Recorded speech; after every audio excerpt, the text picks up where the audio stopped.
Greetings everyone from sunny Arizona, where it's a beautiful 85 degrees today. I don't know what the weather's like around the country, but we're enjoying a very nice day. We're really excited to spend some time talking to you about our journey. We did brand this as #forward. Really the idea is that we want to continue the work of moving our district forward and making sure that, that our focus is on what's in front of us, not what's behind us. Although we do continue to look at the past to learn our lessons and to make sure that we're making the necessary changes as we go down this journey. So with that, if you go ahead to the next slide. The reason that we do this work early on in the process is we started talking about the work that we were going to be doing. We wanted to make sure everybody understood why this work was important. And so we came up with this statement, which is a part of our bigger shared vision that we have done district-wide, and that is every student deserves the very best education every day. We want that to be the focus, that when our teachers show up in their classrooms, that they're giving their best effort as the district and the leadership, that we're providing our best effort in supporting our teachers in doing their best so that our students can have the best opportunities in their classrooms every day. Go on to the next slide. Just a little background about J.O. so you'll know who we are. We're about 45 miles southeast of Phoenix in the Southeast Valley. We're actually in a county. We do not have a city government that we partner with. We partner with our county, Pinell County. You can see that we currently have 7 schools, including preschool. We've got 1 high school, 9 through 12. We've got a middle school that's 7-8. We've got 4 comprehensive schools, and then we have a traditional academy that we also operate. We cover about 36.68 square miles. We've got about 81,000 residents. The district has approximately 4,800 students with 500 employees. We had a 91% graduation rate last year with our high school. Our seniors were able to secure $1.7 million in scholarships, and then we also have 5 Title I schools that we operate. Our 4 comprehensive elementaries and our middle school are all Title I schools. You go on to the next slide. We want to talk a little bit about our journey. For a number of years, J.O. was united with a school district to the north of us, and there were 2 schools in the district. We were a K-8. We like to laugh and talk about our very first principal, Principal Vineyard, who rode the 11 miles between the schools on horseback, and I'm sure he encountered some interesting things. Then in 1958, the state allowed us to be a standalone district. We were, for approximately the next 45 years, a K-8 single school district, very rural in our area with lots of farming, cotton fields, ranches, and things of that nature. Then in 2000, we started building additional schools. We built those rather rapidly as our population increased. And then in 2009, the district made the decision to become a K-12 school.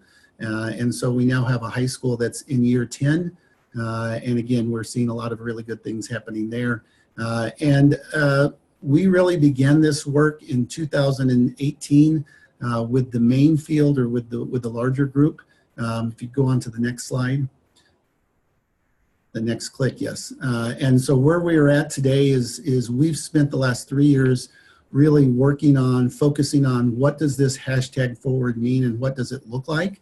And we've involved as many of our stakeholders as we can. Originally, we started with our leadership group, which included the CIA team, the curriculum and instruction group, along with our superintendent, and then our principals, and then we included our instructional coaches as we went along. I'd like to say before we go any further, the reason that the work that we've accomplished has taken place is because we have very supportive district leadership. Our previous superintendent, Dr. Gail Blanchard, was the one who really was supportive of us beginning this work. This year we have a new superintendent, Dr. Greg Wyman, who has just dived in head first and has immersed himself in the work we're doing. And they are part of the leadership group and actually are part of leading some of the drivers. So if you go to the next slide. We want to talk about our context for change. Like most districts, most of our classrooms were traditional classrooms with direct instruction that were predominantly paper and pencil. Where we're at today is we believe that most of our teachers are living in the areas of collaborative groups. We still have a mix of paper and pencil, but we also are seeing more use of Chromebooks, and we're also beginning to implement blended learning. If you click onto the next one, the thing that's exciting for us is in the next click, you'll see where we're going. And many of our teachers are now beginning to visit this idea of blended learning, of differentiated lessons, and giving the kids choice, giving them opportunities for choosing their learning and the path that they want to go. We, for example, have moved our entire summer school program to an online platform so that our students can work at their own pace. We went from having about 80 kids who did our traditional come and sit in the summer in a classroom to make up credits or to get ahead to, we had 300 last summer that participated in that. So if we could go to the next slide. There we go. So personalized learning, personalized assessment, flexible learning environments.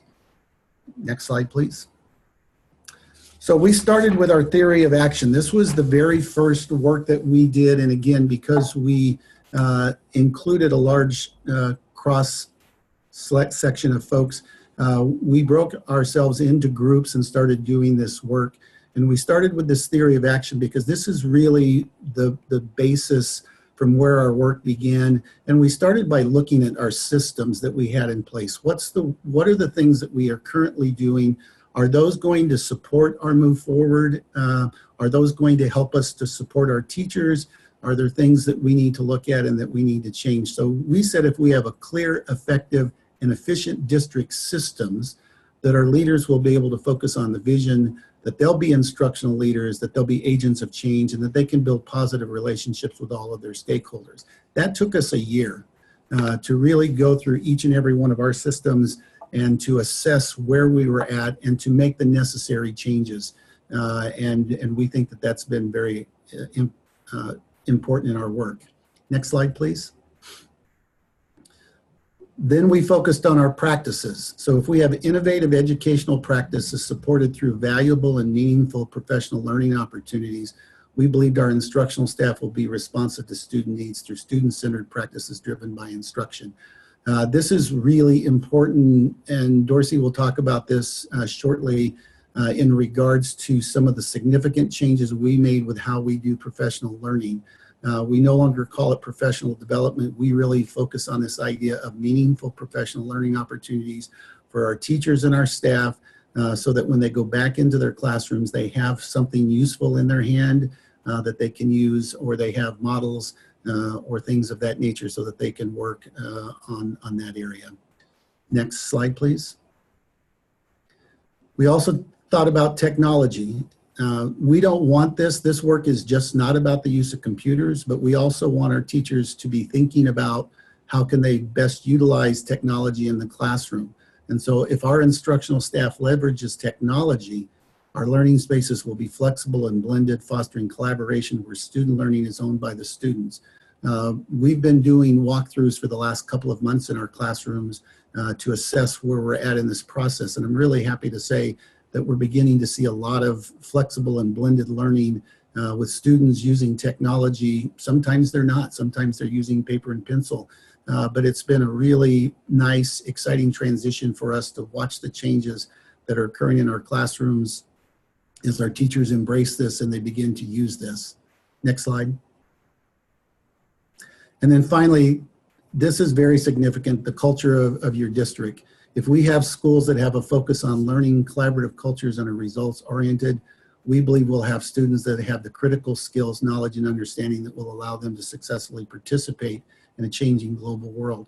So we have really focused on the culture of J.O. Combs, what it is, what our expectations are, what it is that we need to commit to doing, what is it that we need to ask of our teachers and our students. We're currently really looking at our portrait of a graduate. We're revising that. And in our hashtag forward branding, if you remember back at the beginning of the slide, there was a thumbprint in the middle of the hashtag forward. When we're finished with that work, that will allow folks to click on that and they will see what the community, Dr. Wyman, excuse me, is currently meeting with groups of folks to develop this portrait of a graduate and what it looks like and what it is that we want our kids to be able to do, know, and say when they leave J.O. Combs Unified School District. And so this piece has been very critical for us. And as we've done our work, we've also really focused on the cultural aspect of our district and where we're at and where we're going. So next slide, please. Out of that work with our theory of action, we then started developing our instructional model. For us, this is our non-negotiables. These are the things that we expect to see in our classrooms. These are the concepts and the ideas that we expect to be working and to be taking place. We start with the idea of a nurturing culture. We think every student is important, and we think the needs of every student needs to be the focus. And so we have really focused on building relationships, building cultures where students feel valued, and really addressing those areas to make sure that we're meeting the needs of our students. We've also talked about innovation, and a phrase that we routinely use in the district is we want folks to feel comfortable failing forward. We want our teachers to know that it's okay to take a risk, and that if things don't go exactly as planned, that's okay, because no one is an expert the first time that they try something or they do something. I was very encouraged. One of our principals was sharing a story with me where we had been doing some work on a Monday in some professional learning opportunities, and a teacher had an evaluation that was going to take place on Wednesday, and they talked to the principal and said, I'd really like to try this in my class. Is that okay? And the answer is absolutely, positively, that's okay. We also want our teachers to share that vision with their students, that it's okay to fail forward, that you're not going to necessarily be an expert on your first try. We also want to have purposeful learning. That means that we need to unpack our standards, that we need to understand what it is that we're doing in our classes, the reason why we're doing it, and we try to be very, very intentional with the learning that takes place, and that everything is related together and scaffolds and builds on each other. And then finally, assessment. We want to make sure that assessment drives the work that we do, that we know where our students are at and what their needs are. We've had a really big conversation the last couple of weeks about understanding where our students are entering, and everybody's at a different entry point, as well as our teachers when it comes to professional learning, knowing the work that they're doing. So this is our instructional model. This is what we've shared with our staff, and this is the work that we're doing, and they're very familiar with this and beginning to really see it unfold across the district. Next slide. So I'll just interject here unless Sean is able to speak, but it looks like he has muted himself. Sean? Yeah, I'm here. I apologize, everybody. Hello for all of my friends around the country. My internet is very spotty here in the hotel, so I'm going to let the smarter folks just keep going with this webinar. They're doing a great job. So Lisette, that's you? Yeah, so I'll just jump in and just kind of talk quickly that the next few pieces that J.O. Combs is really going to talk to is building teacher proficiency at scale. And you know, this is something that is really, it is the journey as it relates to classroom teachers, and the relentless pursuit towards achieving that learning instructional model at scale is what's identified here in these 4 key milestones around developing these identifiers and giving teachers a glimpse as to when they're learning about the new instructional model, what that looks like and sounds like in the classroom, to actually coming up with a truly aligned professional learning plan that supports that instructional model, and then building those model classrooms and beginning to develop your data points to be able to move towards complete proficiency on that instructional model. So I will turn it off to Combs to kind of talk about those key pieces. I'm going to ask Dorsey to discuss this. She has really been the leader of this work. It is very detail-oriented, and she has done a great job of leading the discussion and the development of our instructional model indicators. So with that, I'm going to ask Dorsey to speak to this. Thank you. Hello, everyone. Our instructional model and indicators are a united piece. So our instructional model is really all about enabling us to unify the principles of instruction that should be reflected in every classroom. But when we get to the instructional model indicators, that really helps our teachers understand what we mean by this. So if you'll see here on this graphic, each one of our big ideas, nurturing culture, innovation, purposeful learning, and assessment are actually all indicated. You can only see a portion of that here. And then we have the big ideas that were on the bottom of our instructional model that we had seen in a previous slide that show really what we're looking for within there. And then the characteristics are the look for and listens for in each of the classrooms. Furthermore, to the right, we have some guiding questions that teachers can ask themselves or they can present while they're in planning sessions during PLC. Are we headed in this direction, and what does that look and feel like, and how can we make that happen? And that final column to the right are our PL opportunities. So if they have an answer to a guiding question that isn't really where they want to be, they can go to a PL opportunity that will help them gain strength and skill in that area. Go ahead and click the next slide. So here we have a little bit of a close-up view of our nurturing culture indicator, or our big ideas along with that. So right now we're focused on that bottom part, student-centered experiences, and we are incorporating the architect of learner-centered culture piece, the procedures, and the modern physical learning environment. And as we kind of go through these pieces, our teachers are working diligently on each one of the sections in the characteristics. And we even, through walkthroughs yesterday, as we reviewed this in the evening, are really feeling positive about our teachers being able to make these characteristics come alive. Next slide, please. So the indicators are not our only stop.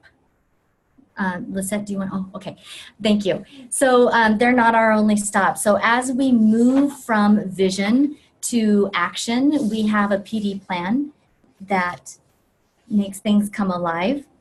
Okay, so Bruce is going to talk about what we did to make this happen at scale.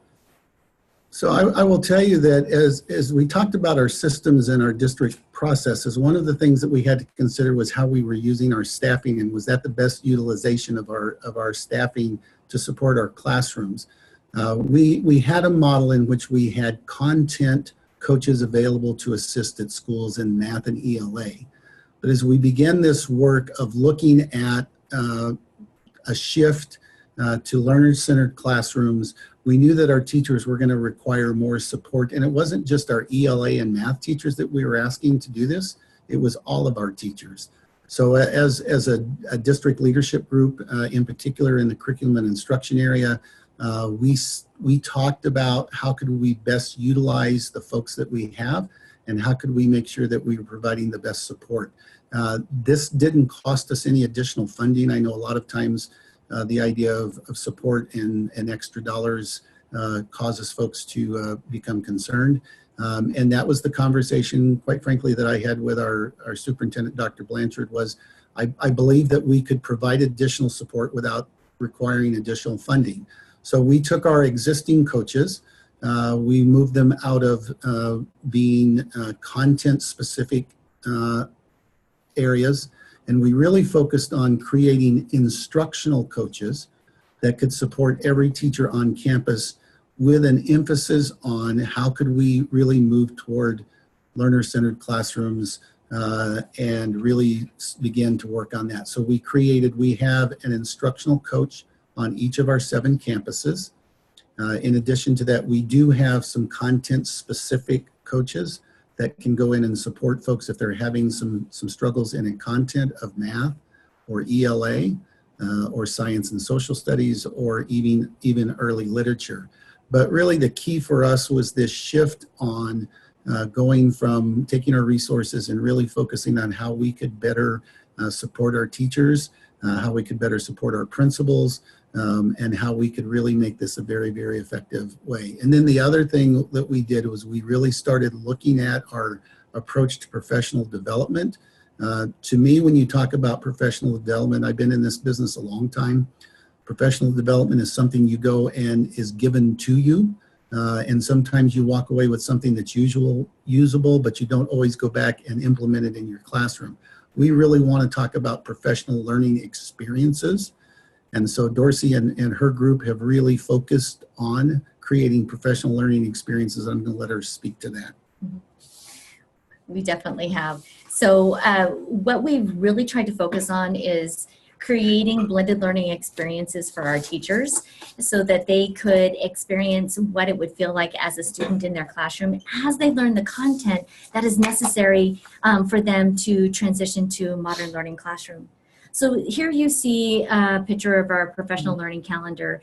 And one of the things about this piece is, if you'll notice in the center, we have a little play button. We had actually communicated the use of this calendar across the district and how it works and functions for everyone. As the instructional model is the foundation of our learning here in the district, you'll notice that over up on the right hand side we have the big ideas or the key indicators on our instructional model, and then all the learning that we engage in the district, whether you're a certified teacher, support staff, or leader in the district, they're all connected with those pieces of our instructional model. And all of this really begins in the beginning of the school year with our new teacher and our new teacher induction as well. As you can see here in this photo, we have pictures from July and what we started with these teachers. But kind of circling back to our instructional learning, in our district, we have 4 district-wide learning days a year where our certified teachers, leadership, and some of our support staff come in and they learn together in a blended learning model. And this is created by our wonderful PD team, who is very intentional about what experiences they bring to our teachers so that they can mimic those and bring them back to the classroom. When they feel comfortable to take a risk with something new, if they've experienced it, more chances than not, they'll go ahead and give that a shot in their classrooms, which we completely encourage. So during those district-wide PD days, our coaches and our principals co-facilitate and in that learning, and we have a lot of reflection in those pieces. Then as that day ends and teachers come back on sites, our instructional coaches on the site, and sometimes our content coaches as well, they come in and they help the teachers with the implementation phase of that learning. Furthermore, to sustain that learning, we have learning days on the site. We call them site PL days, where they have a small section of learning where we add another layer to that, or we go ahead and we implement some deeper learning of the content that was introduced on the PD day. Next slide, please. Here you'll see part of our PL builder. We build our professional learning opportunities for all of our staff in the Modern Teacher platform.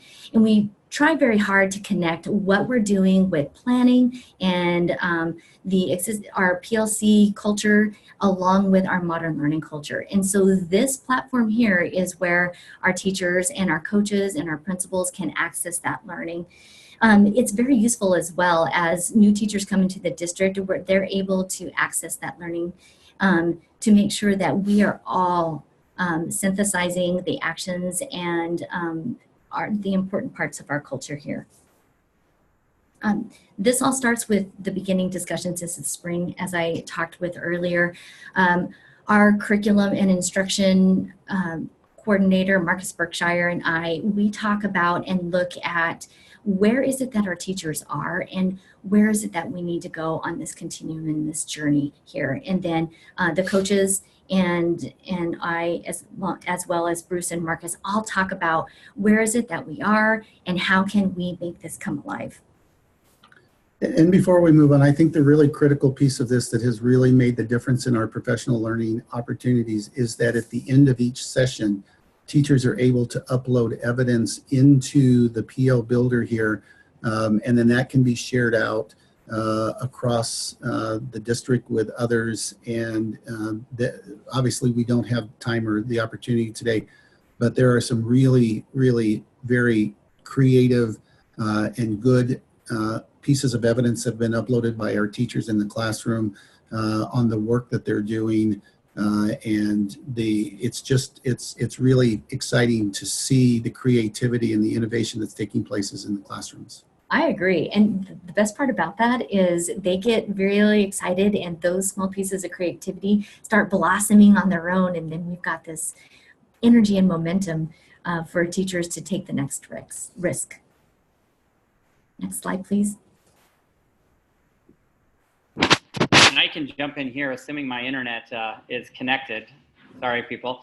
But you know, one of the things that I want to underscore here, and J.O. Combs is just such an amazing example of this, is you can see the organizational alignment from the engagement of their stakeholders to their vision, to their theory of action, to their instructional model, to the identifiers within that model, to support systems for teachers, all aligned to the identifiers within their model. All of these components within the digital convergence framework are laying the building blocks of everything that you need to do to get to scale. And now that they've put the early stages of this work in, they're going to shift now and talk a little bit about how they got the first set of teachers in what we call accelerated classrooms really up and living and breathing their instructional model. And there's just no better example of this than what they have done here. So it's exciting to kind of hear what they've done. And now you're going to hear a little bit about how that starts to come to life in the classroom. Go ahead and go to the next slide, Kelly. So with our accelerated cohort, first of all, I want to give kudos to Lisette because we were really nervous about this move. We felt like there was still a lot of work that we needed to do in the backside of being prepared and having everything aligned. But last fall, we decided that we were at a point where we wanted to bring on our teachers in a larger role. And so you can see this is our call for our forward cohort 1. We listed kind of the expectations for what we needed or the kinds of folks that we were looking for. I actually held a couple of meetings district-wide and invited folks if they were interested to come and listen to the things that we were talking about. And we just wanted to make sure that our expectations were clear in the work and the things that they were going to be engaging in and doing, and the support that they would be receiving in their cohorts. And so we had good turnout. We had good expectations. If you can go to the next slide as well. This is a Powtoon that Dorsey helped to create. She's very creative that way. I'm not. And we're not going to show you the slide because I know last time we had some issues with videos. But if you want to go into our J.O. Combs, you can get this. It's just it was a fun, silly little way to make this an emphasis across the district. We showed this at one of our district-wide PD days. We also sent it out to everyone and just invited them to come and join us at #forward. We originally had 23 people that signed up to be part of our initial cohort. We went through the process of talking and including principals and instructional coaches, as well as myself and Dorsey and Marcus. We looked at the applications. If you'll go to the next slide, you can see that this is our congratulatory team going out to classrooms to let our folks know that they have been selected to be part of our initial cohort, accelerated cohort and #forward. We had balloons and we had certificates, and there were about 6 or 7 of us that went out, interrupted the classrooms, and the teacher was surprised and the students were excited. And we got really, really good feedback because the teachers felt that they had been valued in this process, and it was just a fun thing to do. For us, it took most of the day. We went through various sites and went into their classrooms and acknowledged them. I think we've got one more slide maybe that goes with that. Nope, sorry, I thought there was one more. But what we've done then is we've taken our accelerated cohort and began to work with them, providing them additional support. The instructional coaches work with them one-on-one, and there's a lot of time. And the nice thing is, because we're a smaller district, we have no more than 4 in our accelerated cohort on any campus. And so that's manageable for our coaches to work. And it's a very dedicated, a very excited group to be part of the work that we're doing. And I would also say, as we moved forward, then we had other folks that became interested and really wanted to engage in the work that we were doing. So I'll just chime in really quickly here, and because I want to capture what Bruce just stated, is that other teachers start to pique an interest in what's happening in these accelerated classrooms, and the excitement starts to continue, and you get people saying, I want to do that too. And what's happening is that you're starting to scale this learning model. And in order to really do that effectively, you need some form of data collection to be able to do that. So next slide, and I'll let these guys speak to the dashboard stats. Okay, so here are our stats, and this is kind of comparative. If you want to notice, we've got our cohort, our accelerated cohort off to the left side, and then we have some stats from one of our elementary schools. This year we launched to the main field, which means in July, we started introducing Architect-led Learner Center culture to everyone. And if you'll notice, our accelerated cohort, 36% of the folks in there have completed a portion of the modules. They've gotten that many, 36% of all the modules completed. So they're really moving quickly. And then here at our elementary school, we've got 28% done with those modules, and they're continuing to move forward. We're super excited about that. And this, like I said, is the first year in our implementation phase for our main field. So if you go on to the next slide. And just a real quick comment on this as I'm describing this. All of this is captured in the second book, The Shape of Change, and it's all built. If you go back one slide, Kelly, if you look at this, this is all built on Malcolm Gladwell's principle, the tipping point. And what you can see here very clearly with the accelerated classroom slightly out in front, and then you move into the main field, and then overall the district status. And so you can see here that we're building a critical mass of people that are proficient in the district's vision of their instructional model, with all the support systems laid out in front of them to be able to actually achieve scale. And this is where many districts get in trouble when they pilot something or they try it with a few folks. You can never figure out how to go from 4 great teachers to 30, 50, 100, 1,000 in a district, no matter how big you are. And this is intentional with this, and all designed around Gladwell's principles of a tipping point. And Sean, if I could add for us, the tipping point was because our PLs are really built around this work. And as we incorporated the main field and we really started looking at what we were doing, it's interesting because we have some teachers that are not part of the accelerated cohort that are now so invested in this that they're passing our accelerated cohort group and asking for more and really wanting to do more. And we've had conversations about expanding and including them in our accelerated cohort because of the work they've done. Yeah, and I mean, this is verbatim Gladwell's phenomena that he describes. So you start with the law of the few, then you call it the stickiness factor as that starts to spread, and then it's the power and the context of having it all within context. And for J.O. Combs, the context is their defined instructional model. So context matters. You start with the law of the few, and then it spreads and becomes sticky as they start to interact with that. And so very, very intentionally designed in the framework, and it plays out to perfection here in Combs. So Kelly, you can go ahead and go to the next slide. So here we have our critical mass of our coaches. completing goal 1, which is 3 models or 3 modules in the platform, and then and our instructional coaches and our content coaches are,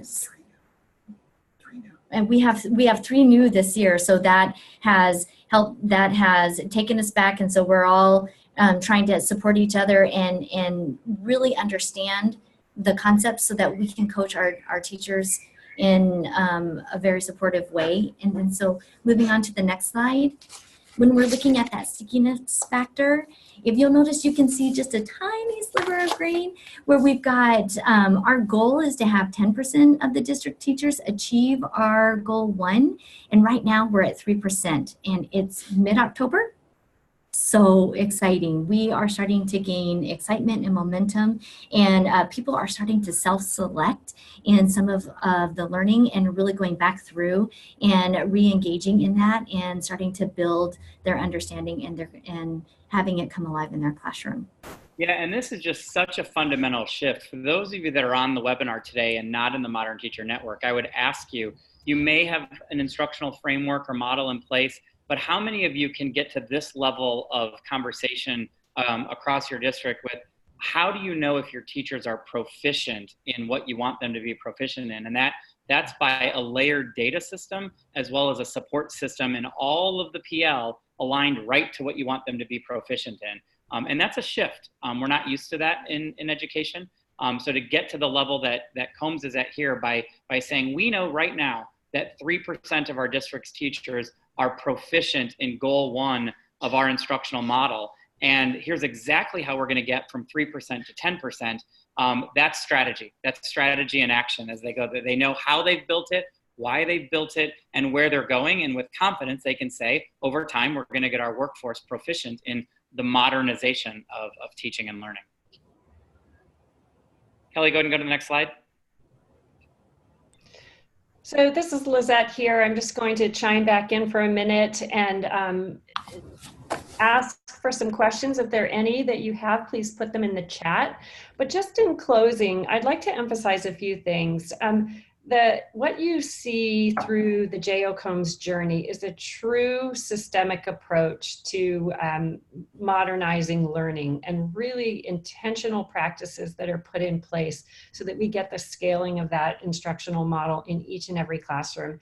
And we're so very excited to be able to showcase them at the NCDC 20 conference in Phoenix and invite you into all schools at J.O. Combs so that you can actually see this process of the scaling of that instructional model in these classrooms. So we look forward to seeing you there. And I will turn this over to Sean now that we can begin well. Yeah, and, I appreciate that. Sean. I would just say that one more time, come out to our national conference. The framework comes alive with, almost 100 school systems across the United States using the methodology, but creating your own solution to modernize learning. And we're so thrilled that we're going to be able to showcase J.O. Combs. We're going to go into their classrooms, see what they're doing. You're going to hear from their team. That's day 1 of our conference. On the second day of our conference, we do some big keynotes around modern learning. And then we also dive into breakout sessions around each of the components of our framework. So if you're not familiar with Modern Teacher, reach out to somebody. Our team will reach out to you. This is such a great way to learn exactly what we do and learn what the framework's all about. The 3 books that we've written on convergence really come to life in our conference, and it's just a fantastic opportunity. This was part 2 of our webinar series. Kelly, if you can go ahead and go to the next slide. Part 3 will focus on the 3rd book, the 3rd installation of Convergence. We'll be showcasing Newton Conover city schools in North Carolina. This is all about now expanding the boundaries of learning. So how do we get kids connected to career pathways? How do we move past the core curriculum and connect kids within the core curriculum to professionals in the community? And then over time, how do we start to expand the boundaries of learning beyond the traditional walls of the classroom and really seamlessly blend that instruction in many different places for kids in their communities and in their schools. And so we write about that. That really is where the innovation starts to take hold. And you can see with all the foundation that J.O. Combs has has done, they're really modernizing teaching practices across their system.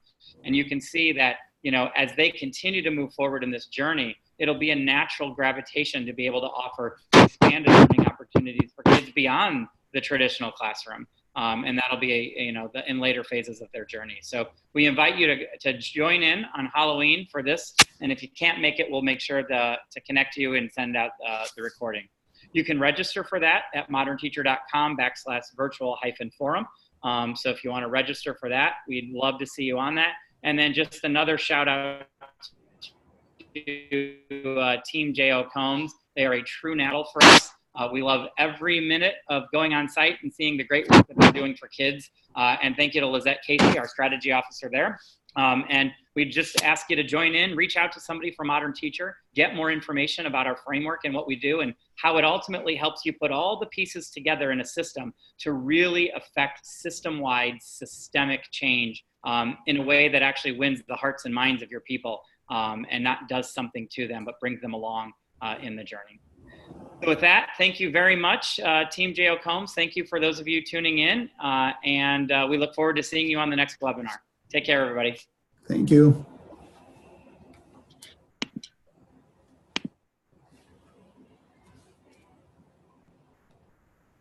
Where's my